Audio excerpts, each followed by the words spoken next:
Sveiki atvykę į šį specialiai 24 News English laidą. Iranas nuo vakar paleido daugiau nei 20 raketų Izraelio link, teigdamas, kad tai atsakas į Izraelio smūgį Beiruto pietiniam priemiesčiui El-Dahi. Atsakydamas, Izraelis per naktį smogė Irano naftos chemijos gamykloms ir kitai infrastruktūrai. Dabar Irano kariuomenė paskelbė, kad nutraukė atakas prieš Izraelį, tačiau pridūrė, jog jei Izraelis tęs atakas prieš Libaną, net ir pietuose Iranas atsakys. Štai ką šiandien anksčiau sakė IDF atstovas spaudai. Tai dar viena operacija kare prieš Irano teroro režimą. Mes veikiame tam, kad dar labiau pakenktume režimui ir jį susilpnintume. Irano teroro režimas vėl pasirinko terorizmą. Jis bando sukurti naują atgrasimo logiką. Jis sieja savo apšaudymą prieš Izraelį su smūgiu, kurį vakar sudavėme Dahijeh rajone. Režimas tariamai gina savo statytinę, teroristinę Hezbollah organizaciją Libane. Izraelio gynybos pajėgos yra pasiryžusios pašalinti bet kokią grėsmę Izraelio saugumui, bet kur ir bet kada. Dabar kreipiamės į mūsų vyriausiąjį JAV korespondentą Maiką Wagenheimą Baltuosiuose rūmuose. Maikai, pradėkime nuo pokalbio tarp Trumpo ir Benjamino Netanjahaus. Visai neseniai tai buvo paskelbta. Ką žinome apie šį pokalbį iš Amerikos pusės? Kol kas žinoma nedaug, išskyrus tai, kad siekiama susitarti ir užtikrinti, jog viską, ką turėjo omenyje Amerikos prezidentas, ministras pirmininkas Netanjahus, įgyvendins kiek įmanoma geriau. Tačiau svarbu priminti, kaip jau keletą metų primenu žmonėms. Tai, ką prezidentas dažnai sako viešai, dažnai yra dramatiškesnis, labiau pasigiriantis būdas išreikšti tai, ką jis sako privačiai. Taigi vakar girdėjome viešus prezidento Trumpo komentarus, kai jis kalbėjo su žurnalistais apie tai, kaip jis ketina paskambinti ministrui pirmininkui Netanjahui, kaip jis ketina jam tiesiai šviesiai pasakyti: nepulkite Irano, kad jis, prezidentas Trumpas, yra tas, kuris priima sprendimus. O po kelių valandų Izraelis įvykdo atsakomąjį smūgį Iranui.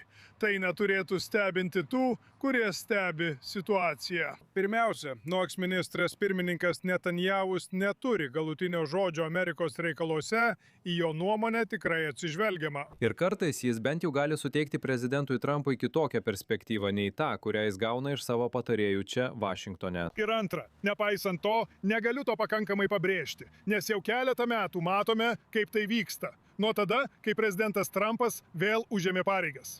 Nepaisant nesutarimų tarp prezidento Trumpo ir ministro pirmininko Netanjahaus, kurie dažnai gali šiek tiek paaštrėti, jie vis tiek išlieka artimi partneriai.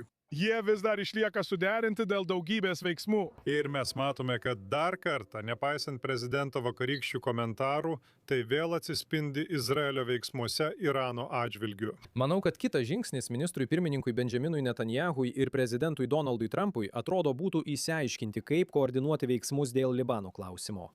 Atsižvelgiant į tai, kad Irano grėsmė dabar tiesiogiai persikelia ne tik į Beirutą, bet ir į pietų Libaną. Ir išsiaiškinti, kaip bus koordinuojami veiksmai Libano klausimu, atsižvelgiant į naują situacijos realybę Teherano atžvilgiu. Taip, be abejo, mes ir apie tai pakalbėsime, tačiau vakar prezidentas Trumpas pasakė, kad susitarimas yra labai arti, kai jo paklausė apie apsikeitimą ugnimi tarp Izraelio ir Irano, atsiprašau. Ar tai galėtų būti susiję? Ar Iranas bando išsiderėti daugiau nuolaidų iš amerikiečių, kai artėjame prie susitarimo pasiekimo? Mes nesiartiname prie susitarimo. Niekada nebuvo arti, nepaisant to, ką sako Baltieji rūmai ir kartais pasirodančio optimizmo. Yra daugybė priežasčių, kodėl prezidentas išreiškia optimizmą, kad susitarimas yra pasiekiamas, ranka pasiekiamas, arti. Galite išmesti visus tuos sinonimus. Niekada nebuvo arti, nėra arti ir dabar. Ir apie jokį greitą susitarimą negali būti nė kalbos. Taigi galime toliau kartoti šį procesą, keldami visų lūkesčius. Arba galime tiksliau susidurti su realybė. Amerikiečiai ir iraniečiai nėra arti susitarimo. Ir tęsiant šią mintį. Realybė, o ne įsivaizduoti, kad čia yra kažkoks susitarimas. Gerai, tad grįžtame prie jūsų, mūsų vyriausiasis JAV korespondente Maikai Wagenheimai, jungiatės iš Baltųjų rūmų. Labai ačiū. O dabar studijoje sveikinu mūsų vyriausiai artimųjų korespondentą Arielį Oseraną ir saugumo analitiką Jonataną Regevą. Sveiki abu. Pradėkime nuo tavęs, Ariel. Ką tiksliai čia sako Islamo revoliucijos gvardijos korpusas? Jie dabar įtraukia arba iškelia naują sąlygą. Izraelis negali net taikytis į pietų Libaną. Taip, jie sako, kad jų nuomonė jie jau atsakė į Izraelio smūgį Beirute.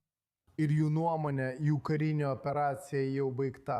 Tačiau, jei Izraelis tęs savo atakas, įskaitant ir pietų Libaną, dabar jie neminėjo atakų prieš Iraną, o kalbėjo apie atakas prieš Libaną. Jie sakė, kad jei Izraelis tęs savo atakas, tai Izraelis turi nutraukti ugnį visur, pasak iraniečių, įskaitant ir pietų Libaną.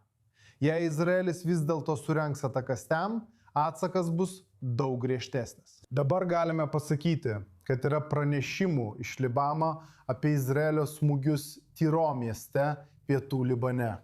Taigi Izraelis išbando šią naują formulę, kurią Iranas bando nustatyti, kad atribotų Izraelio veiksmų laisvę. Ne tik Irane, bet ir visame Libane, neapsiribojant vien Beirutu, bet įskaitant ir pietų Libaną. Taigi, ką mes čia matome, yra tai, kad Iranas, jų požiūriu, šis etapas jau baigtas ir jie bando parodyti, kad būtent jie diktuoja tempą. Izraelio veiksmai smogiant pietų Libane šiuo metu įrodo priešingai. Taip, ir Jonatanai, ar Izraelis iš tikrųjų gali priimti tokią lygtį? Ne, jis negali jos priimti, nes visų pirma negali priimti fakto, kad būtent Iranas diktuoja sąlygas. Jau dabar, net ir prieš tai, situacija jau yra sudėtinga. Net ir ankstesnė sąlyga buvo tokia, kurios Izraelis negalėjo priimti. Ir mes matėme, kad Izraelis pasakė, patikrinkime tai praktiškai. Atakuojant Dahiją, net suprantant, kad tai gali sukelti ugnį iš Irano pusės. Izraelis sako, kad tai yra nepriimtina. Kalbant apie Izraelį, visa ši situacija grąžina viską daug žingsnių atgal.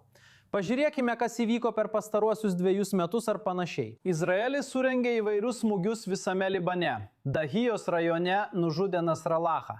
Visa BPO operacija, viskas vyko visame Libane. Beirute, o Iranas tylėjo. Nebuvo frontų susivienijimo, o dabar jis yra. Ir tai yra kažkas, tai yra Irano pasiekimas, nes bent jau šiuo metu Beiruto frontas ir Irano frontas yra sujungti. Ir Jemeno frontas, jei jau apie tai kalbame, taip pat. Pirmoji sirena, kuri šiandien ryte pasigirdo čia Tel Avivo rajone, nuskambėjo dėl raketos iš Irano. Todėl Iranui pavyko pasiekti šių frontų suvienijimą. Ir jei galbūt Dahijos rajonas Beirute galėtų būti laikomas kažkuo ypatingu, kai kalbama apie atakas, Izraelis negali susitaikyti su nauja formulė, teigiančia, kad jis negali atakuoti pietų Libane. Kas bus toliau? Gaza, vakarų krantą, visų pajėgų išvedimą iš Libano, iš Sirijos – tai yra dalykai, kurie yra būtini Izraelio saugumui. Ir nėra jokios priežasties manyti, kad jei dabar nusileisite vienai Irano sąlygai, artimiausioje ateityje nesusidursite su kita. Mes jau matome, kad tai vyksta realybėje. Todėl atsakymas į jūsų klausimą yra ne. Izraelis su tuo negali susitaikyti ir kaip atrodo, tai jau yra išbandoma. Ir tai taip pat mums parodo, kokį pasitikėjimą savimi dabar turi iraniečiai, bent jau šiuo metu, galbūt dėl situacijos Persijos įlankoje ir taip pat dėl dabartinės prezidento Donaldo Trumpo padėties JAV. Ar jau kol mes kalbamės, gauname daugiau pranešimų apie nuolatinius Izraelio smūgius Tyro mieste ir kitose pietų Libano vietovėse, ką mes sužinome? Taip, kelias vietovės. Tyro miestas, Baulišmelis ir kitos pietų Libano vietovės. Tai vyko netrukus po Irano ultimatumo, kad jei Izraelis smogs bet kur, įskaitant ir pietų Libaną, Iranas suduos daug stipresnį smūgį. Taigi Izraelis šiuo metu iš tikrųjų bando patikrinti Irano blefą, bando parodyti savo poziciją, kuri, manau, nustebino daugelį stebinčių šią situaciją. Akivaizdu, kaip ką tik paminėjote, tai yra įsidrąsinęs režimas.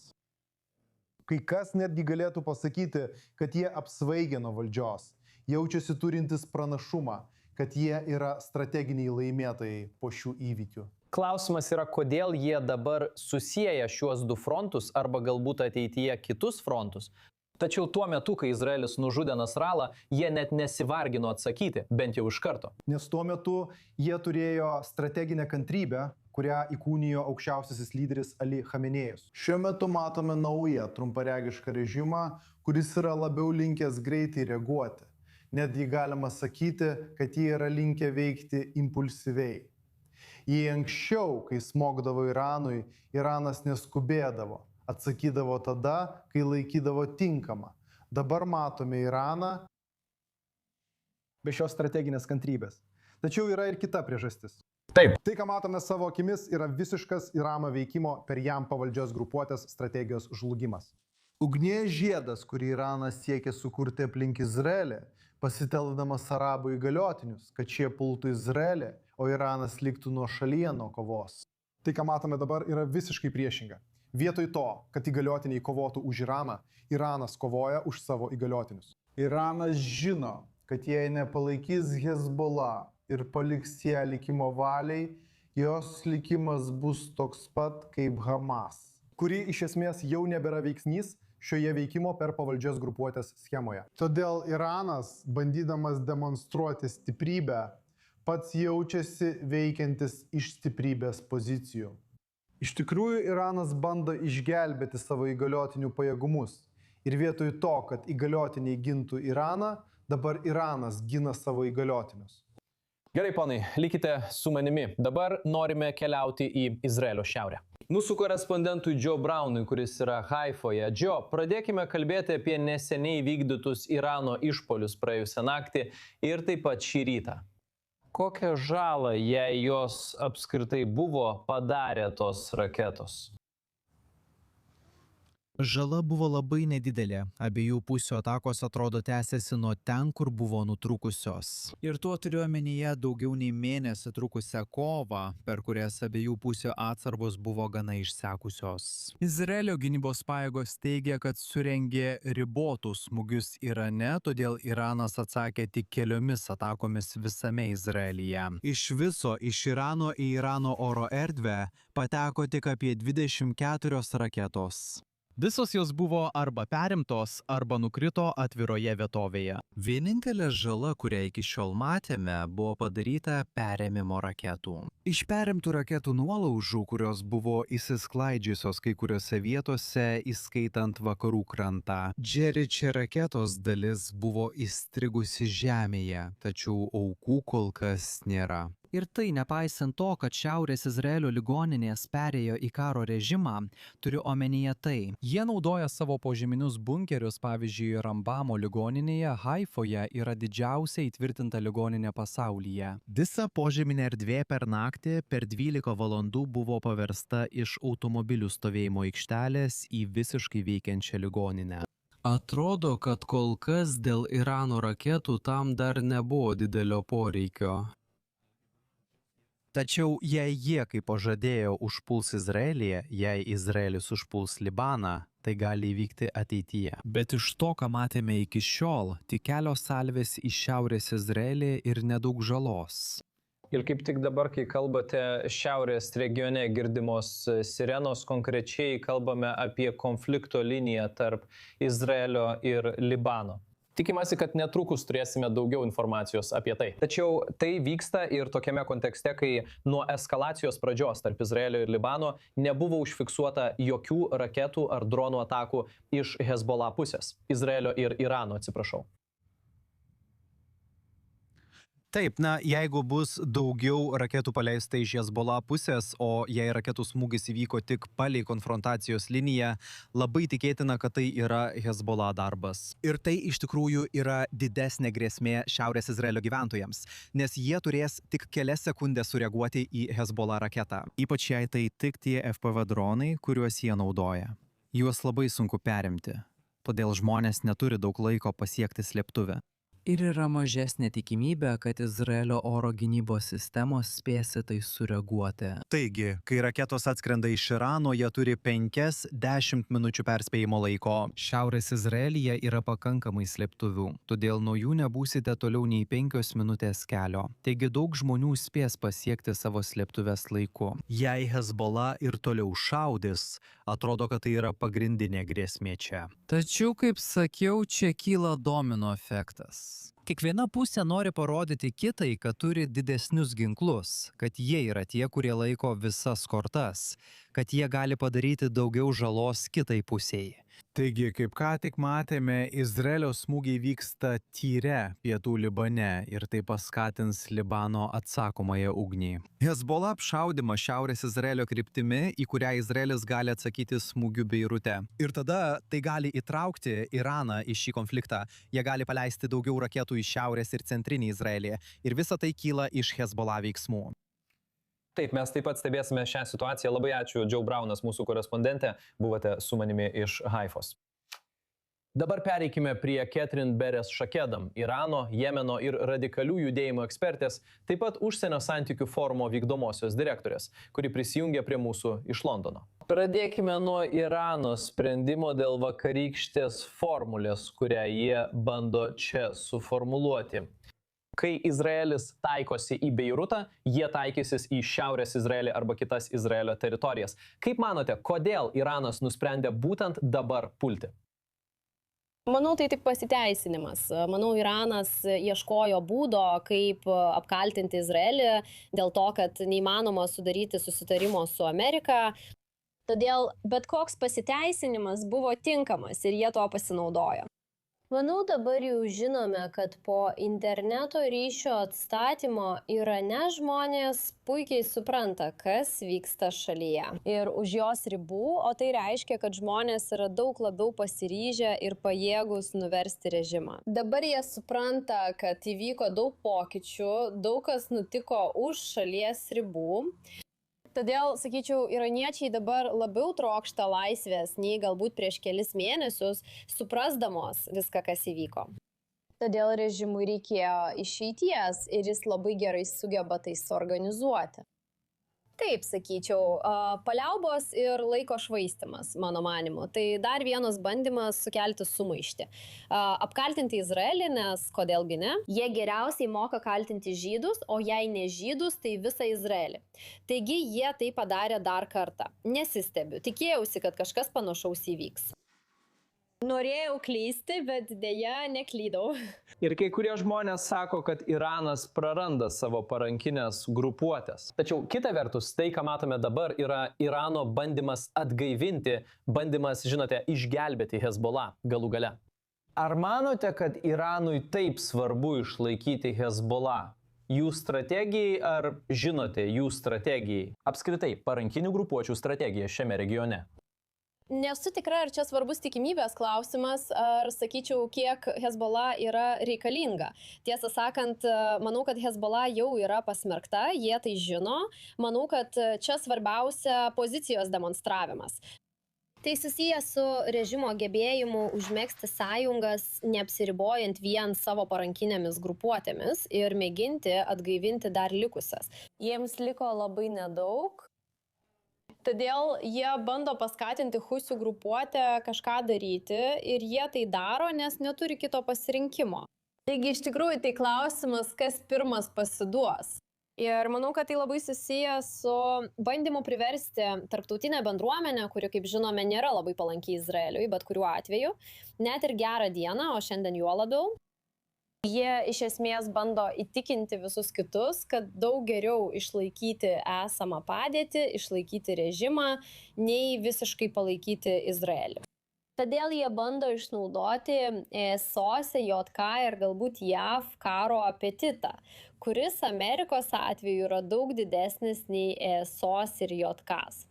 Bet galbūt nedaug didesnis, bent jau jie taip tikisi. Jie tikisi, kad panas Trumpas nusileis ir nusileis jų naudai, norėdamas sudaryti susitarimą bet kokią kainą, nesvarbu, kiek tai kainuotų. Atvirai sakant, nemanau, kad tai suveiks ir manau, kad jie neįvertina Izraelio gebėjimo, noro ir ryžto sunaikinti šią režimą. Jie desperatiškai bando išgyventi. Tai, ką matote, sakyčiau, yra mirštančio gyvūno paskutiniai spurdėjimai. Taip, jie tikrai tikisi, kad prezidentas Trumpas pasiduos, kaip jūs sakėte, tačiau šiandien matėme, kad Husių grupuotė, aš kurią ką tik paminėjote, paleido raketas Izraelio kryptimi. Žinoma, tai ne pirmas kartas, bet jie taip pat sako, kad puls Izraelio laivus Raudonojoje jūroje. Mes žinome, ką jie turi omenyje, kai kalba apie Izraelio laivus Raudonojoje jūroje. Iš tikrųjų, jie turi omenyje, kad ketina uždaryti Bab el Mandebo sąsiaurį. Kodėl jie įsitraukia būtent dabar? Turiu omenyje, kad nuo pat karo pradžios matėme juos, taip sakant, labiau racionalius, nenorinčius įsitraukti. O dabar po šių susišaudimų tarp Izraelio ir Irano bei Izraelio atakos prieš Beirutą, jie staiga puola Izraelį ir bent jau grasina uždaryti sąsiaurį. Gerai, manau, kad tai labiau susijęs su arabų valstybėmis nei su Izraeliu. Ir kodėl taip sakau? Taigi, kai jie uždarė Persijos įlanką, jie nesulaukė tokios reakcijos, kokios tikėjosi. Tai reiškia, kad Kuveitas, ir Saudo Arabija neužsipuolė Izraelio taip, kaip jie tikėjosi, kad šios šalis sureaguos į Izraelį. Ir tada jie nusprendė juos bombarduoti. Tačiau raketos, reaktyviniai sviediniai ir dronai taip pat nesuveikė, nes Saudo Arabija nesutriko, jie mus dar labiau palaikė, o kiti liko labai tylūs. Taigi dabar esate tokioje situacijoje, kai jie sako, gerai, Persijos įlanka nebuvo pakankama, pamėginkime per Bab el Mandebą, pamėginkime per Raudonąją jūrą, pabandykime su viskuo, ką tik turime savo žinioje. Nemanau, kad tai suveiks. Manau, kad vienintelis dalykas, kurį jie dabar pasiekia, yra tai, kad jie iš tikrųjų įtikina arabų valstybės dėl kažko, nuo ko mes juos dešimtmečius perspėjome. Dabar ateitis bus kuriama pagal Izraelio taisyklės, pagal kokį nors taikos susitarimą, nesvarbu, ar tai būtų Abraomo susitarimas ar kažkas kito, tai iš tikrųjų nesvarbu. Jie turės pasirašyti tą susitarimą, manau, jie pradeda tai suvokti. Jie taip pat suvokia, kad režimas yra nepatikimas partneris, pavojingas partneris. Ir partneris, kuris norėtų juos įtraukti į savo įtakos sferą per savo įgaliotinus. Taigi jie tai supranta, klausimas tik kiek laiko prireiks, kol jie visiškai pabus ir prisijungs prie mūsų. Manau, kad problema susijusi su arabų visuomenė ir tuo, kad režimui pavyko įtikinti, pavyko pasiekti vieną dalyką. Svarbiausia, kad jie amžiams susiejo palestiniečių klausimą su idėja, jog norint būti geru musulmonu, reikia būti antisionistu. Ir tai yra problema, su kuria šiandien susidurėme. Štai kodėl Abraomo susitarimai nėra pasirašyti, ne dėl kokios nors kitos priežasties. Tai neturi nieko bendro su antisemitizmu, aš taip nemanau, nes arabų valstybės yra tikrai pragmatiškos. Ir tai nėra apie tai, ar jaučiu jums simpatiją, tai apie tai, ar mano ateitis su tavimi bus geresnė. Taigi atsakymas yra toks, dabar jie turi pabusti ir suprasti, kad ne, būti geru musulmonu neturi nieko bendro su režimu, nieko bendro su pritarimu palestiniečiams. Jei ką, norėčiau, kad Kuveitas prisimintų, jog per pirmąjį Persijos įlankos karą palestiniečiai labai džiaugiasi galėdami prisidėti. Gerai, Katerina Perez-Šagdam, Irano, Jemeno ir radikalių judėjimo ekspertė, užsienio santykių forumo vykdomoji direktorė, prisijungė prie mūsų iš Londono. Labai ačiū, kad buvote su mumis. Prieš baigdami šią mūsų transliacijos dalį, Jonatanai, visai neseniai vienas Izraelio pareigūnas pareiškė, kad dėl Trumpo prašymo Izraelis sustabdys savo ataką prieš Iraną, tačiau atakos Libane, taip pat ir Dahijoje, taip pat tęsis. Ir Izraelis bus išbandytas būtent dabar. Žinome, kad šiaurinėse bendruomenėse buvo sirenų.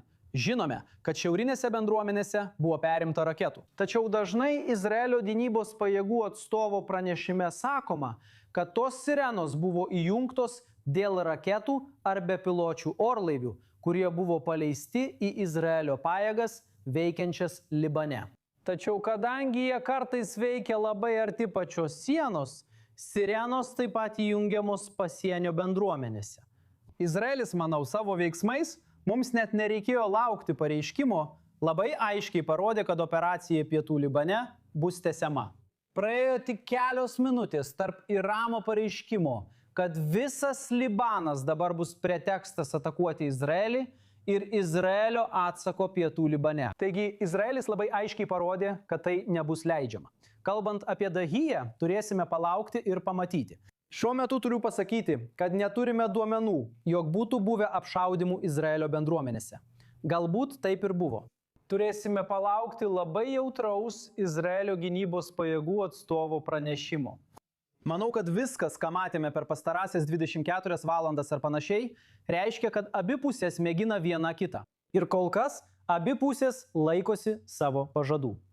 Taip, tai yra klausimas, kaip Izraelis reaguos į šią sireną, kurią girdėjome, ir kaip reaguos Iranas. Arielis, minutėlę. Taip. Labai greitai Jonathanas yra orakulas, nes šias sirenas sukėlė raketų paleidimas, 3 raketos buvo paleistos į Izraelio pajėgas, veikiančias pietų Libane.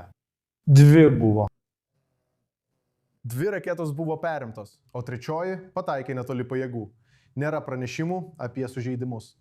Dabar tiesiog atkreipkite dėmesį, kad paskutinį kartą, kai raketos buvo nukreiptos į Kiryat Šmona, Izraelis atsakė smūgiu Beiruto pietiniuose priemiesčiuose. Taigi, manau, kad čia Hezbollah bando siųsti signalą, šiek tiek pakelti įtampą, bet dar neperžengė ribos, kuri paskatintų Izraelio atsaką Beirute. Taip, ir tuo tarpu išpoliai prieš kelis kaimus ir miestelius pietų Libane taip pat tęsiasi. Taip, mes tikrai netrukus apie tai pakalbėsime. Labai ačiū, kad buvote su mumis.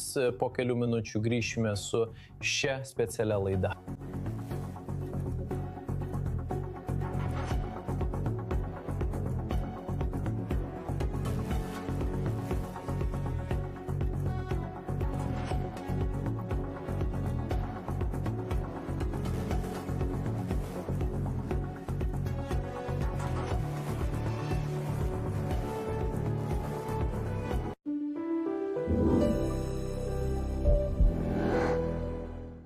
It's just something that you're gonna have to feel for yourself.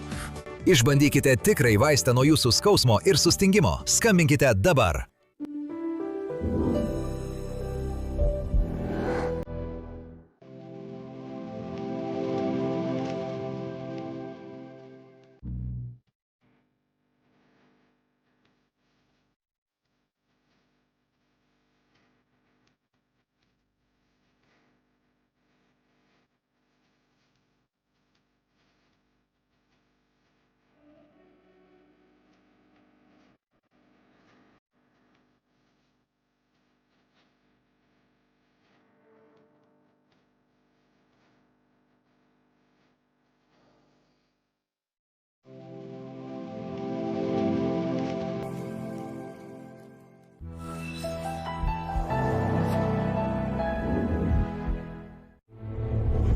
Kiekvieną antradienį per i24 News English.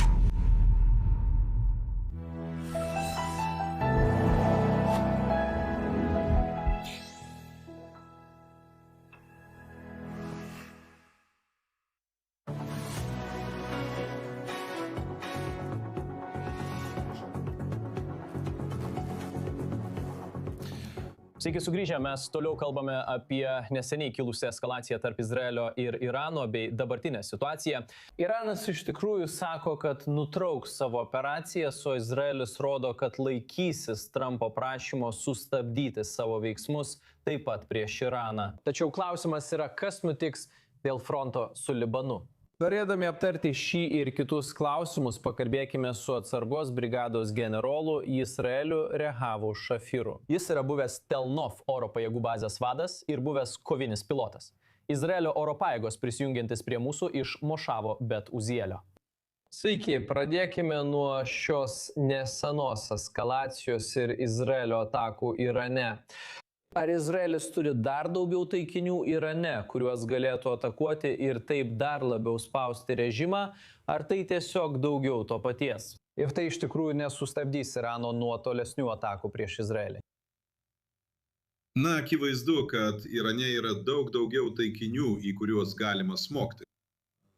Jeigu Izraelis sutiks su Jungtinėmis valstijomis dėl taikinių tipo, tai yra kokie tie taikiniai būtų,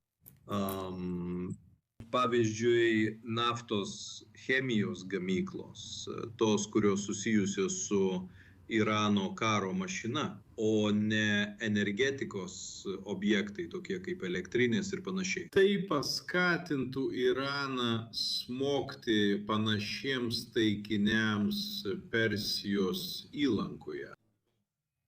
Taigi, jei norime išjungti šviesas Teherane ar Isfahane, turime atsižvelgti į tai, kad tas pats nutiks ir vienoje iš Persijos įlankos valstybių. Taigi, Iranui pavyko sukurti tam tikrą pusiausvyrą dėl taikinių, kuriuos Izraelis gali pasirinkti. O Izraelis, atsiprašau, JAV rodo nenorą įsitraukti į konfliktą tarp Izraelio ir Irano. Ir klausimas yra, kiek nepriklausomybės turi Izraelis, kai kalbama apie jų operatyvinius išpolius prieš Iraną, turint omenyje galimas, žinote, degalų papildymo galimybės, kurių Izraeliui trūksta, galbūt oro gynybos sistemas, kurių jam reikia iš amerikiečių, taip pat rizika operacijoms, jei to prireiktų. Na, akivaizdu, kad Jungtinės valstijos bando kontroliuoti Izraelį ir aišku kontroliuoti Iraną dėl smūgių pobūdžio, kuriuos suduoda kiekviena pusė. Taigi Izraelis nuolat. Jungtinės valstijos nuolat spaudžia Izraelį paklusti jų strategijai ir taktikai. Taigi manau, kad Izraelio laisvė veikti ir spaudimas, kurį jis gali daryti Iranui, yra ribotas tiek, kiek Jungtinės valstijos leidžia. Ir Izraelis negali daryti visko, ko tik nori. Ir panašu, kad taip pat negali to daryti ir Libane. Tai yra kaina, kai nusprendi kovoti su tokia galinga valstybė kaip Jungtinės valstijos. Ir Jungtinės valstijos tikriausiai bus patenkintos branduoliniu susitarimu, kuris bus pasiektas, o ne kuo nors kitu. Taigi, jei norime, kad branduolinis susitarimas būtų griežtas ir kad Trumpas galėtų jį primesti Iranui, geriau darykime taip, kaip jis sako. Jūs paminėjot Libaną, o kalbant apie Hezbollah, kokioje padėtyje po šių naujausių įvykių atsidūrė Izraelis? Turiu omenyje, ar Izraelis ateityje taikysis į Beirutą ir ar tai išvis būtina? Na, mes iš tikrųjų negalime atskirti politinės valios nuo karinių aplinkybių. Tai yra akivaizdu, kad mūsų vyriausybė priima savo politinius sprendimus arba formuoja savo politinę poziciją, sprendama, kokie yra taikiniai. Jei ir toliau smogsime daklai, akivaizdu, kad į mus bus paleista daugiau raketų. Ir vyriausybė turi nuspręsti, ar verta tai daryti, kol Jungtinės valstijos derasi dėl branduolinio susitarimo, kuris ir buvo pagrindinė priežastis, dėl kurios šis konfliktas apskritai prasidėjo. Bijau, kad dėl to teks sukąsti dantis. Ir mes dar greitai nebombarduosime Beiruto. Gerai, atsargos brigados generolė Yitzhakas Reilichas Šafiras, buvęs Telnof oro pajėgų bazės vadas ir buvęs Izraelio oro pajėgų kovinis pilotas. Labai ačiū, kad prisijungėte prie mūsų. Ačiū Jums. Ir grįžtame čia prie mūsų svečio studijoje. Arielio, pradėkime nuo jūsų iš Izraelio perspektyvos. Pagal naujausią vertinimą tai jau baigta. Na, teks palaukti ir pažiūrėti, kaip viskas klostysis, bet atrodo, šis etapas baigėsi. Ir tai yra nauja terminologija, kurią turime pristatyti, kai kalbame apie atvirą karą tarp Izraelio ir Irano. Mes kalbame apie eskalacijos etapus. Pirmasis etapas truko 12 dienų, antrasis etapas 40 dienų, o dabar kalbame apie 24 valandas. Tai galėjo būti 12 valandų. Taigi tai trumpas etapas, žaibiškas galima tai pavadinti. Galiausiai tai yra parodo, kad dinamika tarp Izraelio ir Irano pasikeitė ir kad Iranas bando primesti naują poziciją regione. Jam pavyko tai padaryti pasaulinės ekonomikos atžvilgiu, kontroliuojant Ormuzo sąsiaurį. Jam pavyko tai padaryti ir su dauguma Persijos įlankos arabų kaimynų. Dauguma jų toliau laikosi nuolaidžiavimo ir sulaikymo politikos. Kalbant apie Iraną, nepaisant to, kad jis buvo taikinys tūkstančiams dronų ir raketų, ir jis bando tą patį daryti Izraelyje. Dabar Izraeliui įgyvendinant naująją po spalio 7-osios doktriną, jis daugiau nebesugeria smūgių, nebesilaiko sulaikymo politikos ir nebedaro nuolaidų. Izraelis įrodė, kad šioje naujoje realybėje ir pagal naująją gynybos doktriną jis neleis grėsmėms kauptis nei prie savo sienos, nei už 2000 km. Ir kiekvieną kartą, kai vyksta išpuolis prieš Izraelio teritoriją, jis atsakys. Jis nuosekliai laikysis savo raudonųjų linijų. Tai mes matėme iki šiol ir to galime tikėtis ateityje. Dabar, jei situacija išliks tokia pati, Iranas sako, kad nutraukė savo atakas. Izraelis, manau, gali būti patenkintas rezultatais. Izraelis padarė daugiau žalos Iranui, kuris bandė įtvirtinti atgrasimą Izraelio atžvilgiu, bet galiausiai pats patyrė didesnį smūgį. Taigi galiausiai Iranas grįž prie planavimo, tačiau neatrodo, kad tai tęsis toliau. Tačiau akivaizdu, kad daugelis iš mūsų buvo nustebinti, kai Iranas naktį visgi surengė ataką. Taip, akivaizdu, kad visos galimybės išlieka svarstomos ir Izraelio gynybos institucijos turi jas taip ir vertinti. Taip, tai yra didysis klausimas šių dviejų frontų - Irano ir Libano atskirimas. Jonatanai, kaip dėl sausumos operacijos? Nes niekas apie tai konkrečiai nekalba. Mes kalbame apie atakų prieš Beirutą apribojimus. Dabar Iranas nori sustabdyti arba bando įtvirtinti tokią logiką, kad atakos pietų Libane būtų sustabdytos. Tačiau Izraelio kariai vis dar ten, vis dar pietuose. Todėl manau, kad Izraelio logika yra tokia. Jei dabar pasiduosi Iranui, jei Izraelis nutrauks atakas pietų Libane dėl Irano grėsmės, kas bus toliau? Galbūt rytoj Iranas pamatys, kad tai buvo sėkminga ir pasakys, žinote ką, Izraelio pajėgas Libane išveskite. Jei jų neišvesite, mes reaguosime. Todėl manau, kad Izraelis labai aiškiai brėžia raudoną liniją dėl šios pietų Libano galimybės. Mes tai matėme per atakas, kurios įvyko netrukus po Irano pranešimo. Ir manau, kad matysime, kaip operacija pietų Libane iš oro ir ant žemės tęsis kaip įprasta. Beirutas, Dahija – tai jau kita istorija. Manau, Izraelis nori nustatyti labai aiškią ribą, teigdamas, kad operacija pietų Libane tęsis nepaisant pranešimo, kuris pastarosiomis dienomis atėjo iš Teherano. Taip, ponai, jūs liekate su manimi. Dabar kalbėsime su Ahmadu Husseimi, politiniu konsultantu iš Hussei Associates, kuris prisijungė prie mūsų iš Manamos, Bahreine. Mes sakome, kad Iranas taip pat grasina taikytis į infrastruktūrą Persijos įlankoje, net jei ją atakuotų tik Izraelis, o ne JAV. Kaip į pastaruosius įvykius reaguoja įlankos valstybės? Paliaubų laikotarpis trukęs pastaruosius kelis mėnesius dabar artėja prie pabaigos. Nėra lengva viską sudėlioti į vietas. Tačiau palikus derybų stalą ir netikėtai pradėjus taikytis į Izraelį, rodo tik vieną dalyką. Iranas neturi ką pasiūlyti derybų metu. Jie nenori nieko daryti dėl Hormūzo sąsiaurio.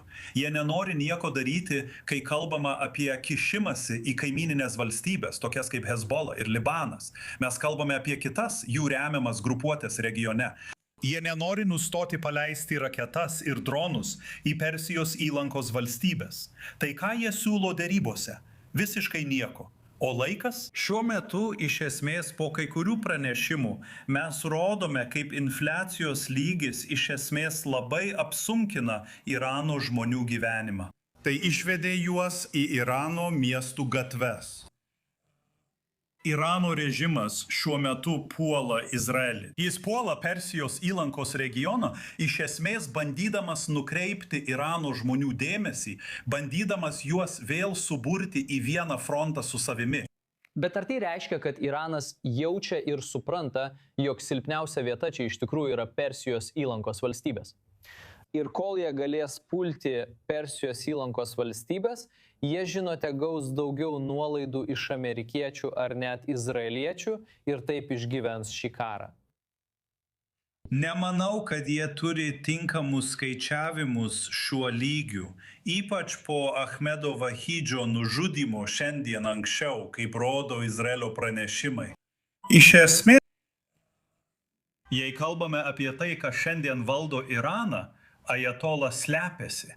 Tikrasis ajatola dingo. Jei kalbame apie prezidentą, apie kurį prieš kelias dienas buvo pranešimų, kad jis atsistatydina, mums lieka tik Islamo revoliucinės gvardijos korpusas, kurie šiandien neteko savo lyderio.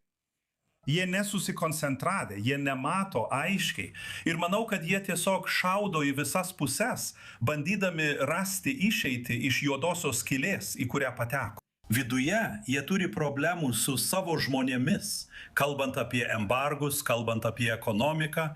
Turiu omenyje. Jiems nesiseka, taip pat ir jų kariams. Jie nieko kito nemoka, tik kovoti. Kalbant apie šaudimą į visas puses, kaip sakote, vakar įvykdytą ataką prieš Saudo Arabiją, Iranas paneigė atsakomybę už ją. Tas pats nutiko ir tada, kai jie taikėsi į Kuveito miestą. Ką tai mums sako apie Irano strategiją? Nes jie atakuoja ir visada neigia savo atakas, kai kalbam apie infrastruktūrą, kuri priklauso Persijos įlankos valstybėms. Ar manote, kad tai daroma tyčia? Ir kaip į tai reaguos Persijos įlankos valstybės? Tai šiek tiek ir viena ir kita. Turiu omenyje, kaip jūs sakėt, jie tai daro, o paskui neigia. Jie taip elgėsi su Omanu, jie taip elgėsi su Emiratais, iš tikrųjų su visomis Persijos įlankos valstybėmis.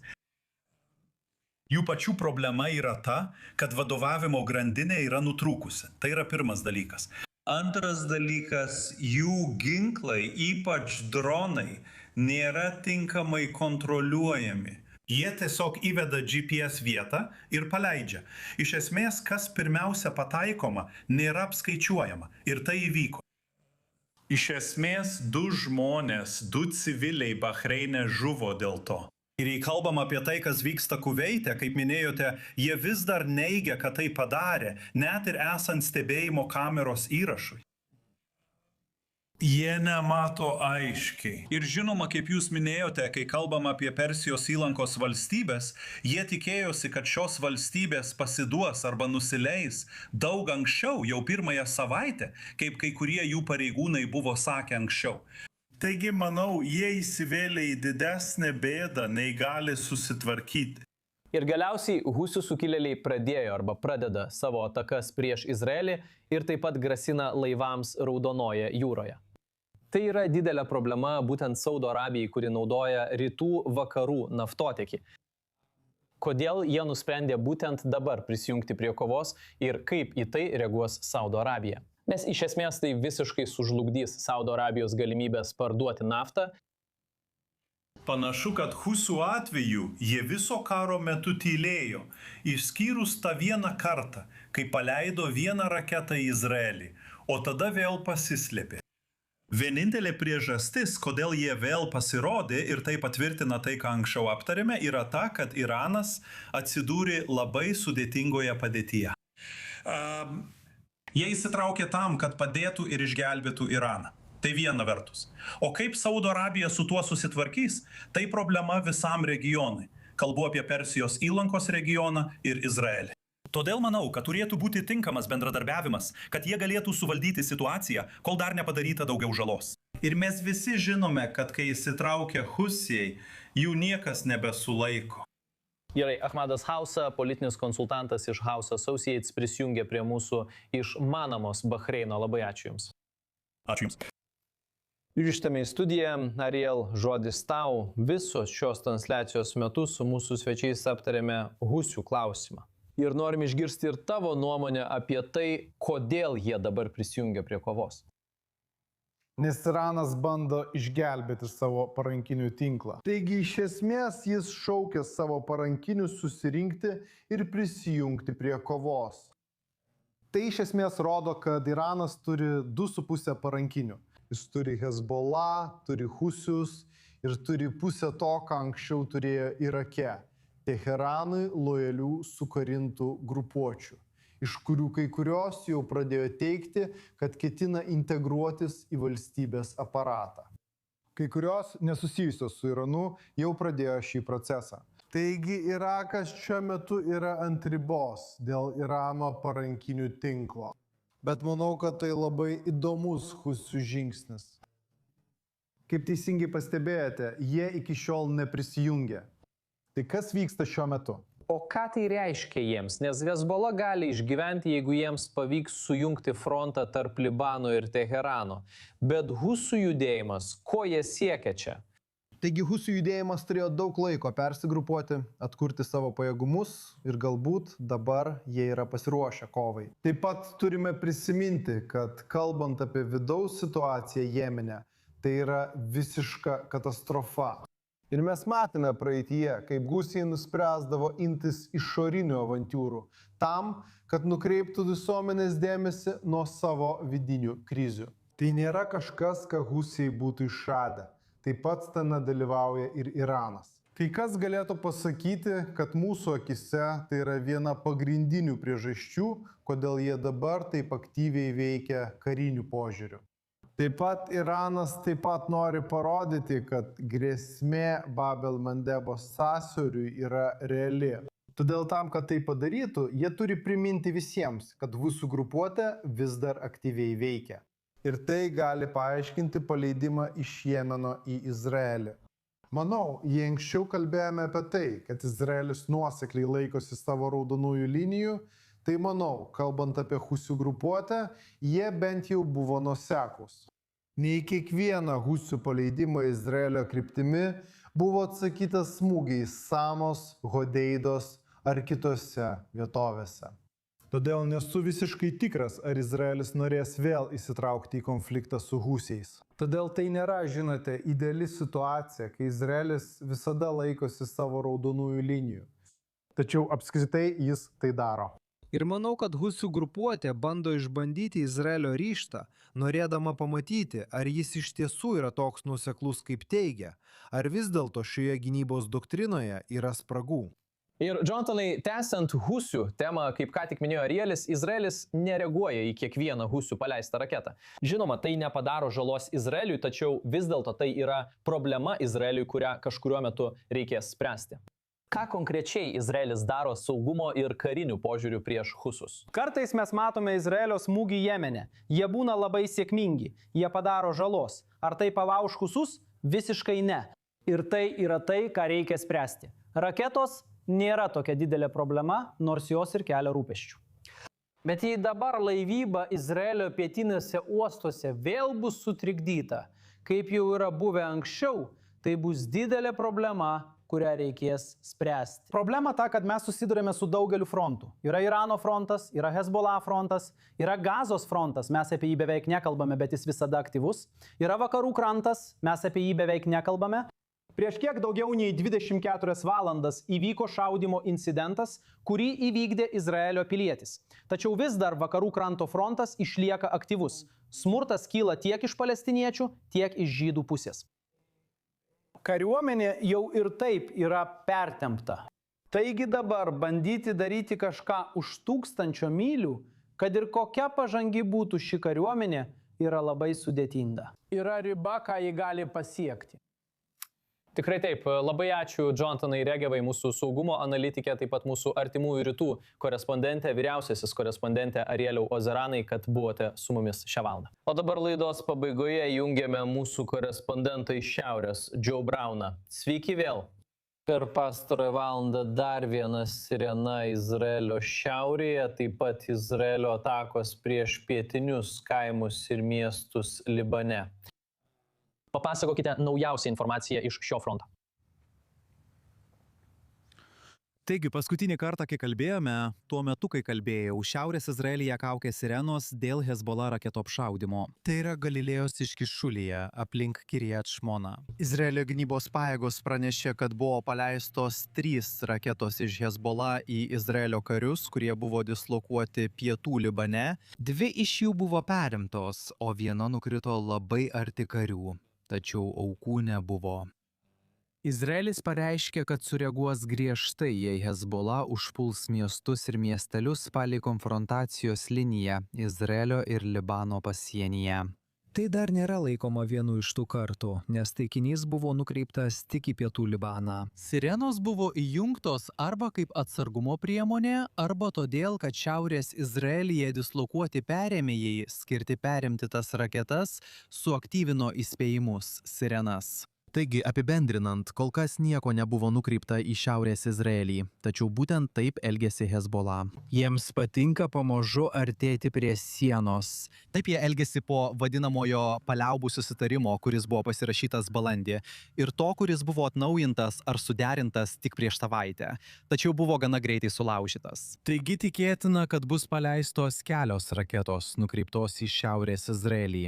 Ir tai priklausys nuo to, kaip Izraelio gynybos pajėgos IDF sureaguos, ar Iranas įsitrauks. Izraelio gynybos pajėgos IDF pareiškė, kad jei jos bus pataikytos tomis raketomis, jos smogs Beirutui.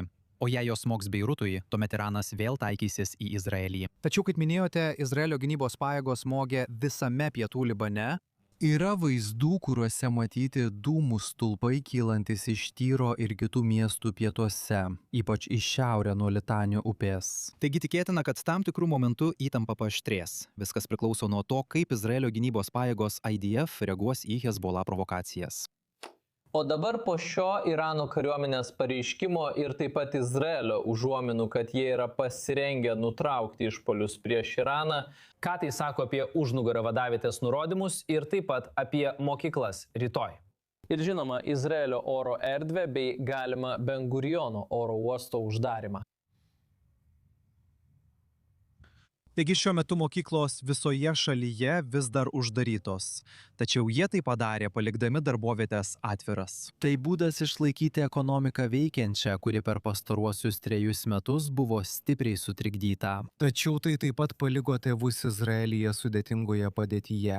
Jie turėjo labai greitai susitvarkyti su vaikų priežiūra. Ir jiems iš pradžių buvo pasakyta, kad mokykla rytoj bus uždaryta. Tačiau kadangi Iranai sutiko nutraukti ugnį prieš Izraelį, planuojama nuo rytojaus vėl atverti mokyklas ir grįžti prie kontaktinio mokymo. Ir tai taip pat šiek tiek sutrikdys Izraelio oro erdvę, kuri šiandien iš esmės liko atvira, nepaisant raketų apšaudimo iš Irano. Ir planas yra toks, kad jie nori išlaikyti šalį kuo atviresnė, nes, kaip minėjau, per pastaruosius 4 metus dėl įvairių laikotarpių ekonomika buvo nekartą uždaryta ir kilo daug problemų.